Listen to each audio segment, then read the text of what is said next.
Hi guys, and welcome to tonight's webinar featuring our South Australian form analyst Aaron Barby. I've been looking forward to gaining his insights and strategies myself, so very excited about tonight. So let's welcome the man himself. Aaron, how are you, mate? Yeah, good, Daniel. How are you? Good, good. I have been looking forward to this. The boys in the office all know, so this will be fantastic. Thanks everyone for joining in, and those that are viewing it post the webinar, either via YouTube or on our website. Just to make sure that this is, just feel free to fire in any questions as we go along, guys. This is an interactive webinar, so we'd love to hear from you, and Aaron's going to answer any questions that pop up. The other thing I want to make mention of is at the end of the webinar tonight, we will be giving away a free subscription, a free month of Barby's Bets. So yeah, stay tuned for that. But without further ado, mate, I'm going to throw over to you, and yeah, welcome again. Yeah, hey Daniel. What do we want to start with? Maybe like a bit of a background about myself, is that? Absolutely, yeah. Well, just tell us a little bit about yourself and where you're from. Okay.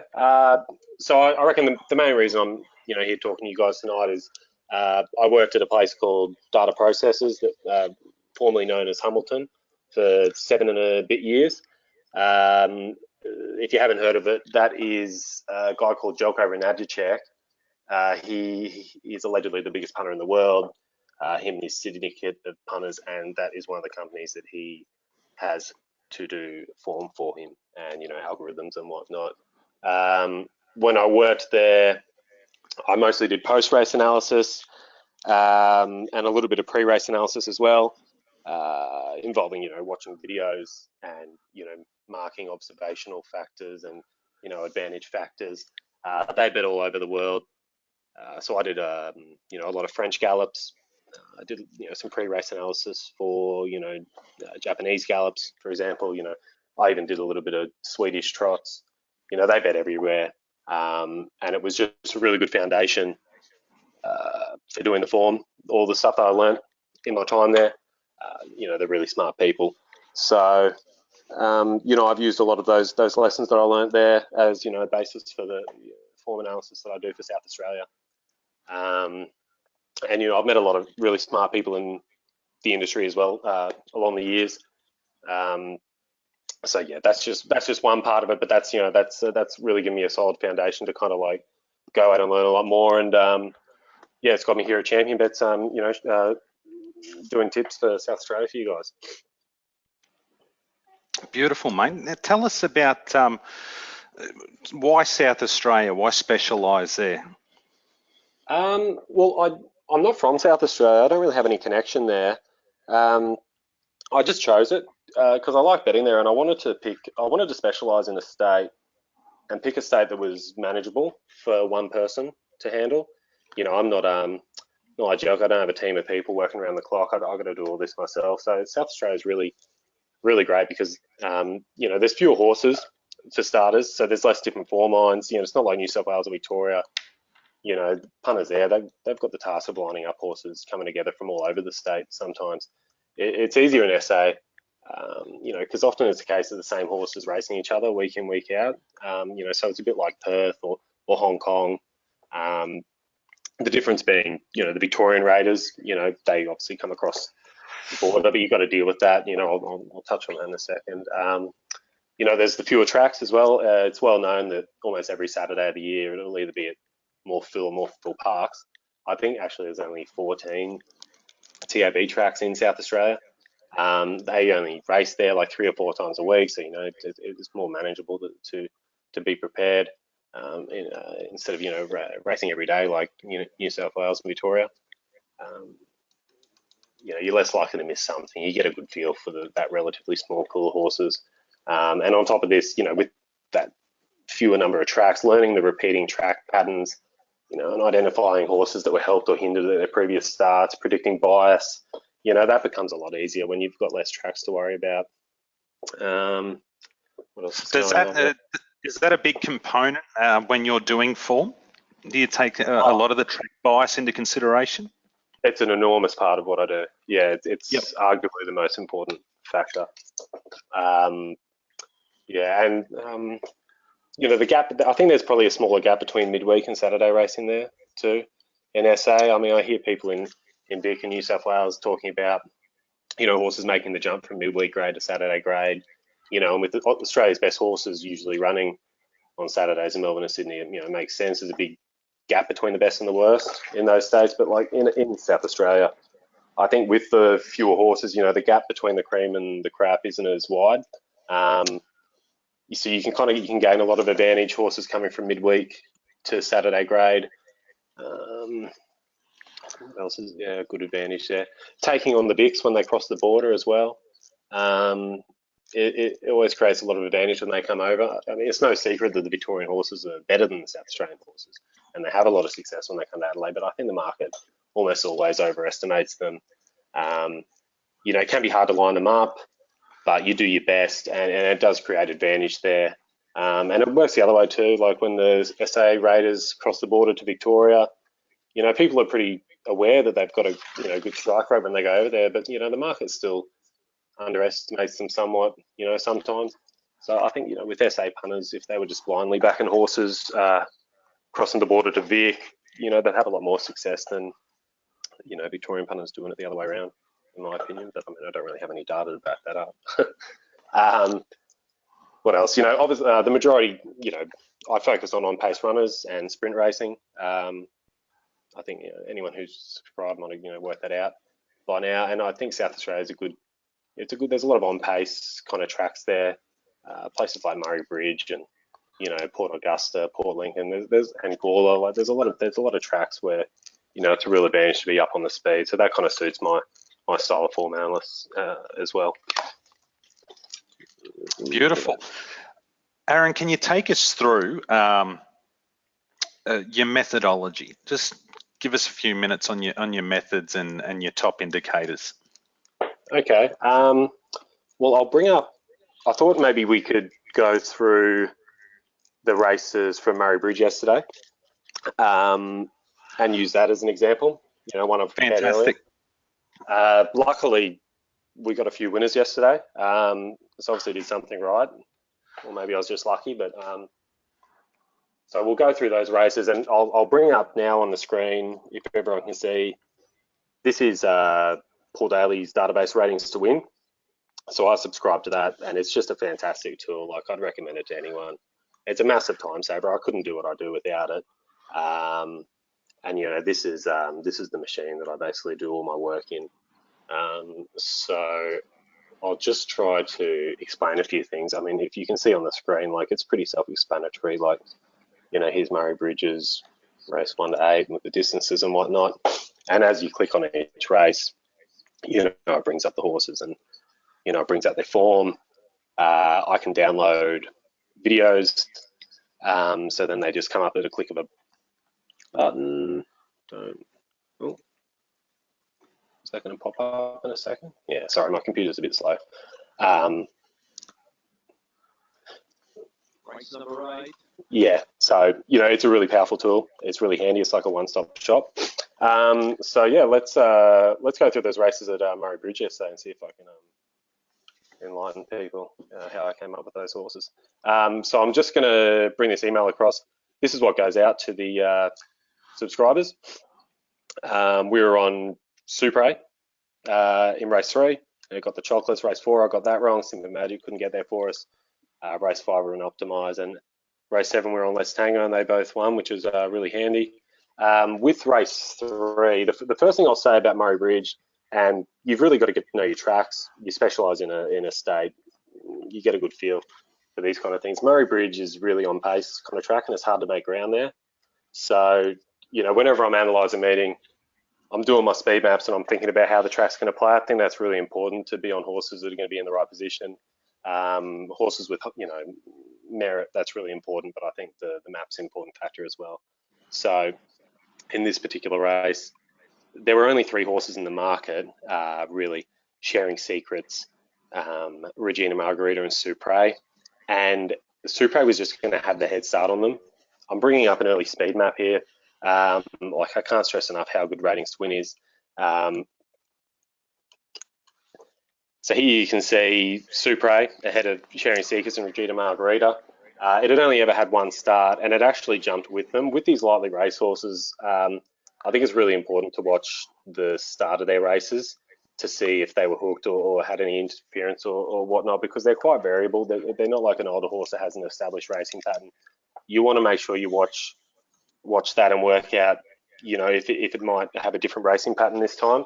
So with Supre, he's kind of third here on this speed map. He actually jumped with him, and I thought he could be a lot closer. I predicted that he'd be leaders back, and that's where he ended up. So there's that map element. He ticked that box. You got to tick a lot of boxes, really, if you want to make it a bet. And also, there was advantage of his last start at Morphettville. He was actually caught wide throughout. This says it in my comment here. What did I say?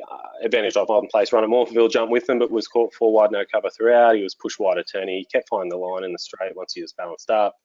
And yeah, he was just going to have that map advantage over Regina Margarita and Sharing Secrets. So, I mean, I had him rated really short. I think about 209. I think we got about 220 best total SP. So yeah, that was just that was a bit of a gimme. I thought it was Regina Margarita settled a lot closer than I thought it would, but we still got the chocolates. Yeah,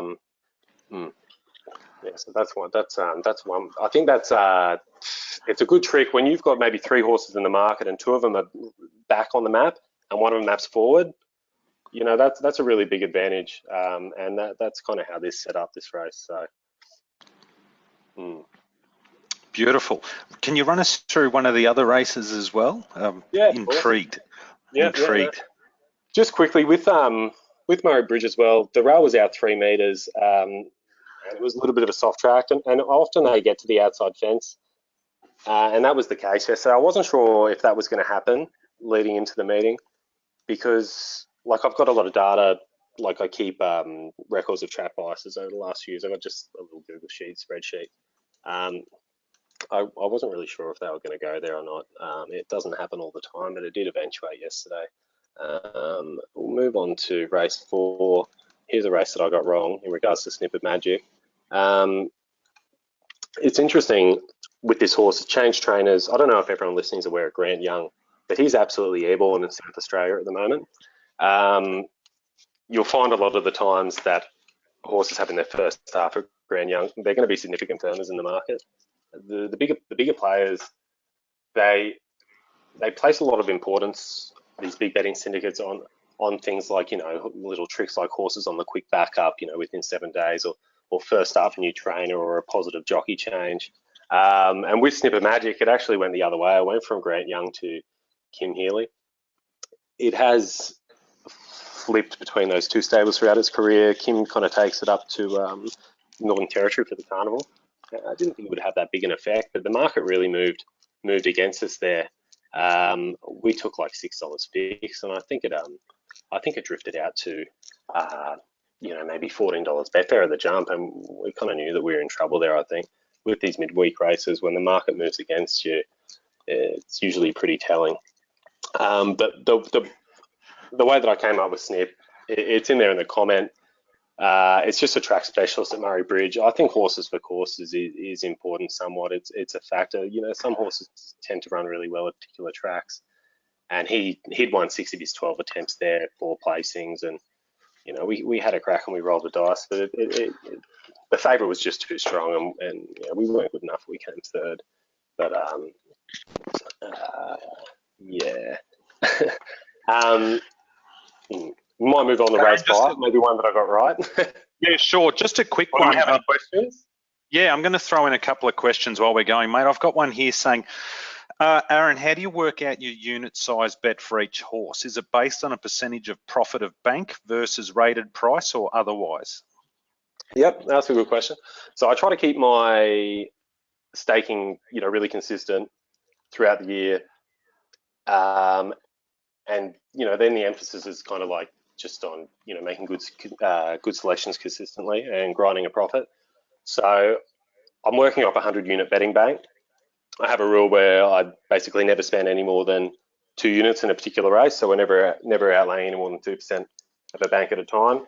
And I'm always betting to return somewhere between 3 and 5%, of the bank, or sorry, like 4 and 5% of the bank, based on my confidence level. So, we're always betting to return, somewhere between 4 and 5 units, and that's based on my rated price. So, in regards to that, race 3 with Supre, I had it rated about 209. I think when I sent the tips out at the time, it was about 230, 240 fixed. I thought that was a decent overlay. Still at that price range is still quite significant. And I couldn't really see it getting into odds on, so I thought Best SP was probably a fair option for that bet. We got 220, but that was a max 2 unit bet. To return in that 4 to 5 kind of unit zone. While with optimizing race 5, I think I had it rated about 470. And from memory, we had like 0.9 of a unit on it. Yes, we did, and that puts it in that that zone again. Does that answer that question? Yeah, and I'm always betting to return based on my rated price, not on the fixed price. Beautiful. Mate, when you rate a horse, how much do you take into account the historical talent of the horse, and how much is current form fitness of the horse? Yeah, I think in regards to historical talent, merit kind of loses relevance as time goes on. You don't want to kind of forget a horse's profile, but you're definitely placing more weight and more importance on recent runs. It's kind of a balance. You've got your database here with all these ratings, and you've made all your adjustments for this and that, and what it's more about predicting what rating you think it's going to run on the day, and it's a real educated guess. Yeah, there's a lot of factors that go into how I come up with my what rating I think they're going to do on the day. But yeah, the answer is, the overall profile is important, and recent runs are most important. Sorry, there's no really easy one for that. Sorry. No, that's okay. It was well answered. It's better than the way I do form. Jamie Carr, get on. Oh, mate, that's not a bad way of doing it either, I think.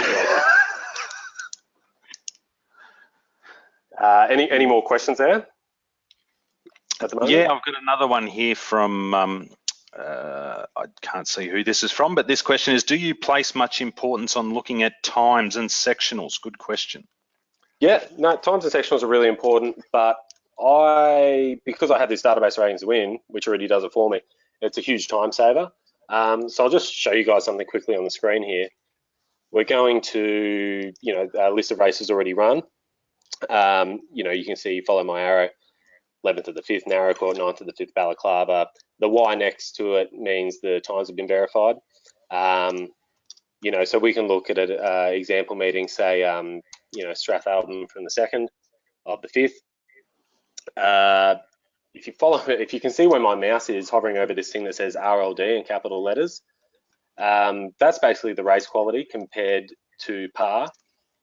So this database has all these par figures, spits out a number, 0 being par, and the amount over or under is measured in lengths. So, race 6 has gone 1.7 lengths above par.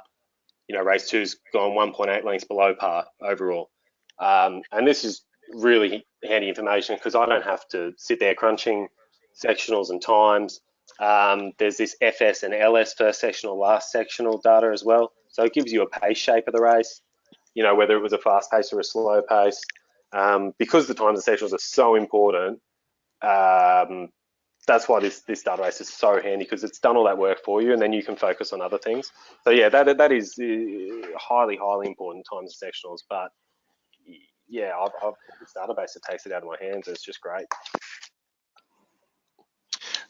Mate, you and I were having a quick chat before the webinar, trying to sort out audio issues. And you were mentioning midweek versus Saturday, and you feel there's a real opportunity in South Australia in midweek. Could you expand on that a little bit for the guys? Yeah, like in regards to bookmakers putting up prices. They're just people like us doing their best, and they're obviously going to put more importance on the Saturday races. some of these midweek markets are just, there's mistakes. They're full of mistakes. So there's a real opportunity to take that good price, better than SP. And if you do that, you're going to finish ahead in the long run if you always beat SP. And yeah, with the midweek South Australian races, there's often mistakes in the market, and sometimes we're lucky enough to secure an early price and have it start significantly shorter. One thing I will say quickly in regards to that is when our tips go out, it gets sent out at about 9 a.m. for the midweek stuff, and I'm suggesting to take a fixed price. It's really important to act as quickly as you can to try to secure that price or something close to it. Because like what happens with the bookmakers, you might not realise it, but they've got teams of people. They see the bets come through. They'll have accounts marked if you're following a particular subscription like mine, and you bet, they're going to turn the price off because they know other people, like, it's only a matter of time until everyone else piles in. They're trying to save themselves a couple of bucks. They're going to wind the price in, because they can see over time that we're having a win and we're getting the right price. So it can drop significantly very quickly. So when you get that notification, you got to be ready to go. So I try to always get those midweek tips sent out around 9 a.m. every time, so you guys are not kind of waiting around for it. You can have your kind of computer or your phone ready with your accounts there ready to go.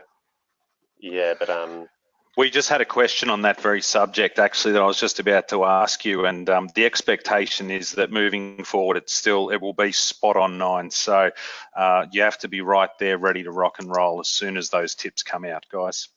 Yeah, and we've had scenarios where we send it out. I'm saying take a particular price, and one of the bigger players, you just see it. Just one of the big players in the markets, chimed in at 9 a.m. and decided he was going to back it, maybe, or I don't know. You just see them go off around the grounds, and it's one of the big dogs, and it's nice to line up with them, but it's unfortunate when they knock your price off. Yeah, it's just the nature of the game with bookmakers. Turning prices off when smarter punters bet. Yeah, you just got to be quick, and fingers crossed you can get that price. Your theory on backing multiple runners in the one race. What are your thoughts on that? Well, if I think there's advantage in a race, I want to try to make the most out of it. There might be a favourite in the race that I think is particularly vulnerable. There's a lot of advantage to take it on for one reason or another. And I might have it rated, much longer than its price. It might be like a $2.50 shot, and I've got it rated $5, and all of a sudden that just frees up market space. It's just the nature of the beast. The way it works, you're going to have multiple runners as overlays if you're potting the favourite, so much. And if they're overlays and they tick other boxes in regards to factors that I think are important that qualify it as a bet, for subscribers. I can I'm betting a return between the 4 and the 5 units, and it keeps it under my 2-unit cap a race. I can squeeze in bets on 2, 3, even 4 runners in a race, and kind of spread it over a few rough runners. But yeah, that's usually the scenario when I'm backing more than one runner in a race. It's because I'm potting the favourite, and multiple horses have come up as overlays, and yeah, I hope that answers that. Aaron, favourite bookies? Obviously, price wins out, but who can you put a decent amount down with? I think Top Sport are a very fair bookie. They're an obvious one because they offer best of the best as well, which is a really good product.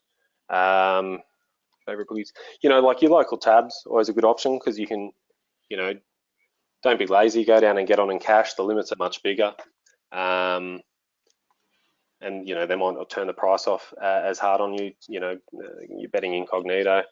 Yeah, so I'd probably recommend Top Sport with their best of the best product, and a lot of the bookmakers I think are quite fair these days, like some of the bigger ones, Sportsbet and Ladbrokes and Crown and UBet and Tab and all that. They're all much of a muchness, but yeah, I think Toppy's good with their best of the best, and Yeah, and getting on in cash the old-fashioned way. I like that.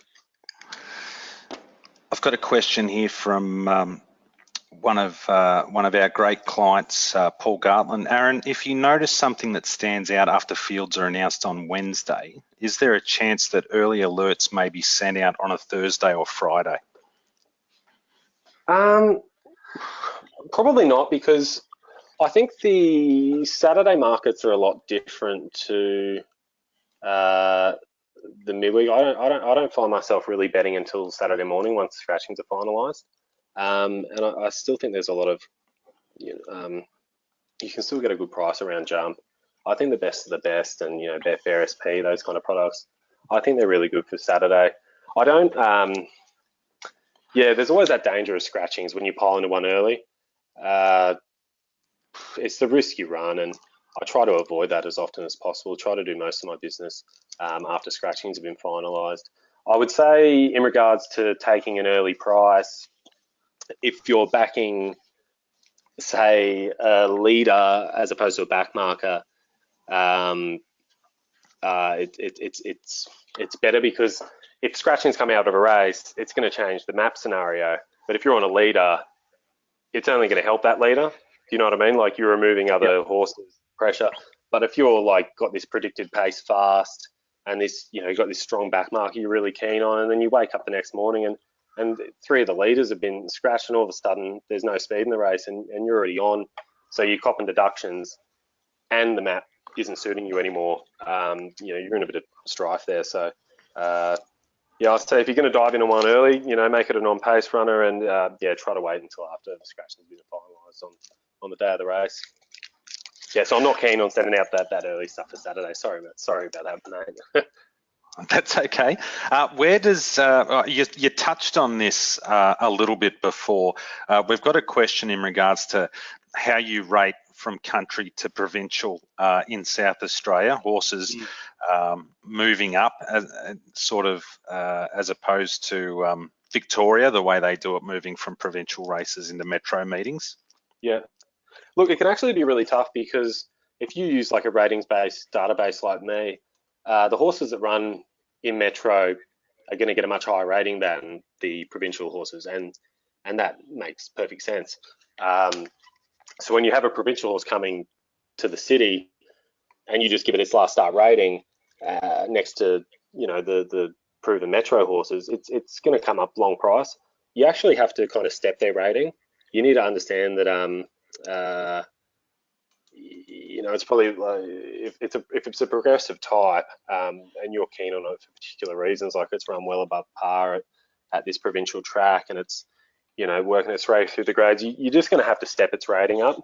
And comparing previous encounters and trying to find some form lines is always kind of handy on whereabouts you're going to fit this provincial runner in. But if it was a high merit, high advantage run, you can be quite aggressive and give it a really big adjustment to its rating to try to get it to somewhere that puts it competitive against the city class. You got to kind of trust your judgment there. If it's a horse that ticks all the boxes, you can give it, like I said, a really aggressive rating adjustment to kind of get it up. And over time, you're going to get a good feeling for how much, and it's a guessing game. But yeah, I think that's the key with those provincial horses. You got to trust your judgment, and you got to step them. I'm guessing times and sectionals will come into play a fair whack in regards to that. 100%. Like, you once you've done it for a bit, at a particular track they never rate any higher than X. And if a horse gets something near that, it's like, well, it's gone pretty good. And more than one horse has made the step from Strathalbyn to Morphettville and whatnot. It's very common. And if it's rating high for Strath, and times and sectionals are good for that particular track, it makes sense that you can kind of lift its rating. Here's a question from Tim, a bit of a personal one, Aaron. Have you ever owned horses? And if you ever owned a horse, who would you get to train it? Okay. Once upon a time, I owned a horse. My wife and I got 50% of this little cheapie, and it was running around country New South Wales. My dad lives down there. He runs an agistment farm. in the Hunter Valley. It was enjoyable, but it cost a bit of money and whatnot. So that was my only ever foray, and it was also a very slow horse, so that didn't make it particularly enjoyable. But in regards to owning one in South Australia, who would I send it to? Which trainers do I respect? I think an obvious one is Will Clarkin. He's absolutely flying. He's a very good trainer.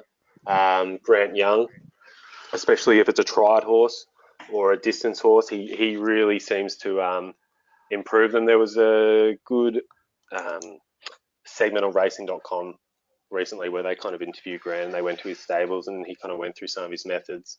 And he's having a lot of success with tried horses. He really improves them. And you might even notice that when you're doing your form for SA, keep an eye on first start for Grant Young, especially when Jamie Carr goes on. They just these big betting teams, they place a lot of importance on this first start for new trainer thing, especially if it's going to a positive trainer. So I think Grant's doing really well, and Sue Yanch down at Narracourt, she's an excellent trainer as well. Maybe one out wide, or if you're looking to send one to Port Lincoln, Daryl Carrison, he's the man there. So there's kind of a few names. I think they're all really good options. Those trainers are doing really well at the moment in South Australia. Got one from our good friend Carl, very astute judge. Given in some races you get multiple overlays, do you ever look at exotics? Yeah, I do. I probably shouldn't. I think the key with exotics is the takeout is, I'm not sure what the exact figures are, but I've been told by multiple punters that are smarter than me that there's no advantage there anymore for the punter. So I think if you're going to play exotics, I don't mind playing exotics when there's a really strong bias, because it's just kind of that extra advantage, in your favour, because you're playing these exotics where it's big takeout. It's in the TAB's kind of favour. So when you've got a really strong bias, I think that's good. Say something like a conveyor belt at Gawler, and you've got to be on the fence. You got your speed maps there. Who's going to be leaders back. You can start playing exotics in that instance, I think. But on just your day to day, I wouldn't recommend it. The big syndicates like the Jelcos and whatnot, they've just got us covered there in that exotics caper. They got all their algorithms, and I think they're just sucking all the value out of the pool. So I think you need a little bit extra advantage if you're going to step into exotics. Getting a lot of positive feedback, Aaron. There's a lot of people are really enjoying listening to you and the insights. I've got another question from Tim. Yep. Aaron, do you like betting at Port Augusta? You have been a bit quiet there this season. Mate, I don't really enjoy it that much. It's a funny track because I always talk about map and merit. I want, if I'm making a selection, I want it to tick both those boxes. I think merit is slightly, more important than map. You want something that's run strong and it kind of maps well. With Port Augusta, I find I'm doing my post-race analysis, and it's almost 9 times out of 10 it's an on-pace track. There's a real pattern there that favours them. So when I'm doing my post-race, I'm looking at these things that winning, leading all the way, first, second, third, or whatever, and I can't really be that positive on them because they've been favoured. And then you get around to Port Augusta next time, and they're the horses that are going to be favoured again. So there's a bit of a predicament. There's not as much advantage there, because it just plays the same over and over, and kind of the market's kind of worked out who's going to be in front. But they're racing there on Saturday, so I'll have a really good look at that meeting, and hopefully we can find a couple of bets there to go with the full Saturday set. But it can be a really tricky track to bet at. Occasionally I'll skip a meeting just because of more workload, or just I had something, it might just be coincidence that I missed a Port Augusta meeting recently. I'll try to get us some bets there. I'll do my best, see if we can get a few winners at Port Augusta, but it's not my favourite track. But it doesn't mean there's not going to be a really good bet there coming up. Fingers crossed. Every race is a different puzzle. I'll look at them all, and we'll see. Aaron, getting a question. I've got a really good question in regards to you sending out your bets early in the day, grabbing those generous fixed odds. How much stock do you put into the market moving pre-race, and what's your strategy around that? Yeah, I mean, you're talking about, like, say, like I have a selection in a race and whether the market moves with me or against me, and how much. Yeah, look, I always trust my own judgment. There's no advantage kind of going against the market. Going with the market. You've got to respect it and maybe have a think about why the market's moving that way. Like, say, for example, if you're keen on a horse that's first up, and it's a reason why I don't really like to play on first uppers too much. I prefer horses that are kind of deeper into their campaign, that have had a run or two. But these huge teams, they employ people that go to the track and watch them in the mounting yard. So if something's drifting huge that's first up, it's drifting huge late, it's probably a little bit fat and not ready. There's something going on there. You can probably read into that. So I think, yeah, if it's firming big or it's drifting big, you just need to have a think about why would this be happening possibly. It could be, due to unexpected track bias that's kind of developed, and this horse maps poorly and it's on the drift. Yeah, but you got to stick to your judgment and your own rated prices, make your own adjustments throughout the day, and not get too scared by the market. Sorry, mate. So there's a bigger emphasis in regards to that on horses that are early in their prep? I think first up, I think there's an emphasis, but I think that's just one example of why the market could move, really strongly for or against you. Yep. You just got to take each horse on its merits and just kind of ask yourself the question, why could this possibly be drifting or firming? And if it makes, it's a bit of common sense, but at the same time, you got to back your own judgment. I think drifts in the midweek are much more telling than drifts on Saturdays. I think maybe just because there's better quality racing, most horses are probably, better prepared and ready to go. You can still be on a drifter and have it hit the line on Saturday. Midweek, I kind of feel like when the market moves against you, you're dead in the water. Not every time, but yeah, I think the moves are more important provincial than metro. Can you just run us through a day, say a Wednesday like yesterday, and how you process it and your review afterwards? Yep. So what do I do first? Like, I'm not based in Adelaide. So I'm checking the weather report like everybody else. You want to have a look at the track that you're betting at firstly. How does it usually play historically? This rail position, this track condition. And then, kind of have a look, is there any significant wind or some kind of, you want to have your head around that first, build all your speed maps, all your post-race analysis is up to date, with your black books and this horse is wide last start or hurt by the bias or whatever, all those kind of marks. You've got all that in your database. I'll just click on a race here.